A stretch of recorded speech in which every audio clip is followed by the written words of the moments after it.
How about this? Let's just start all over. Let's just start all over.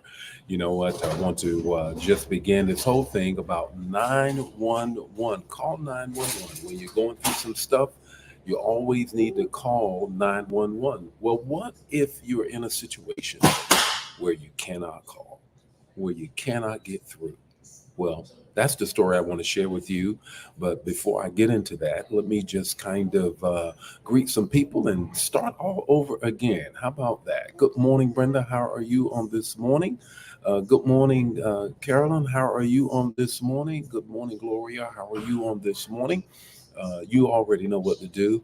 You already know what to do. You need to share this. Don't keep this to yourself. Had a little problem, some connection problems. I hope I can hang in there on this morning. I hope I don't freeze up again, like I just did here. Good morning, Diane. How are you on this morning? Good morning, Elder Mobley. How are you? Good morning, Anna. How are you on this morning? Good morning, Vicky. How are you? Good morning, Gloria. How are you on this morning? You know what? I'm going to jump right in while I got a good connection here. Going to jump right in while I got a good connection here. Good morning, Brother Nesbitt. How are you on this morning? Look, what do you do when you need to call 911 and you can't get through? You can't even make a connection, kind of like what I just experienced with my connection here. What do you do with that? How do you manage that? How do you get through with that? Well, that's what this morning's manna is all about. It's the text to talk, the takeaway. And here we go with that. I want you to turn to the text of Psalms 91, Psalms 91, 1 through 11. I'm going to read just a few of those verses, just a few of those verses because they speak to what I want to speak about on this morning. Before I do that, let me just share this story with you. As you know, I've just come from Africa and I was there for a significant amount of time. And as we were riding along, leaving a major city and going into the outer perimeters, into the hitherlands, I like to say, the roads were awful. They were curvy. They were rocky. They had holes in them, asphalt for about a half a mile, and then dirt for the rest of the time. They were driving at extreme speeds, more than what I was comfortable with.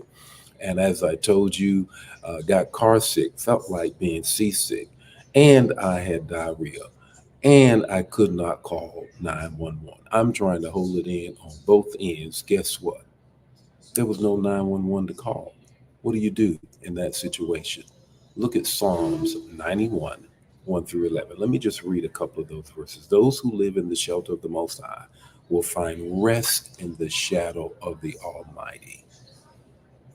This I declare about the Lord. He alone is my refuge, my place of safety. He is my God, and I trust him, for he will rescue you from every trap and protect you from deadly disease. He will cover you with his feathers. He will shelter you with his wings. His faithful promises are your armor and protection. Do not be afraid. Let me jump down to 11, 911. For he will order his angels to protect you wherever you go.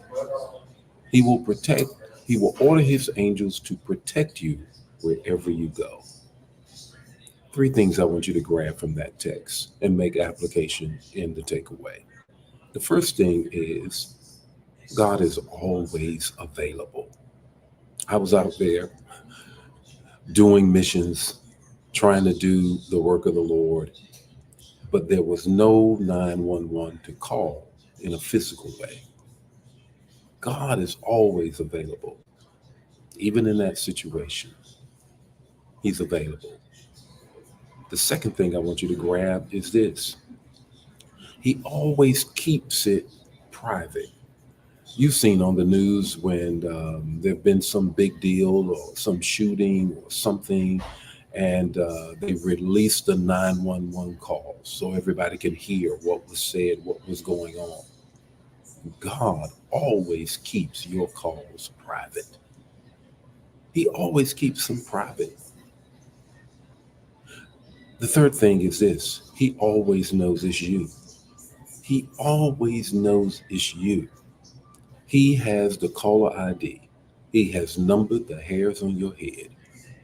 He has written your name in the palm of his hand. He always knows it's you. He always keeps it private. He's always available. Here is the fourth and final thing. He always protects you. Yeah, I was sick.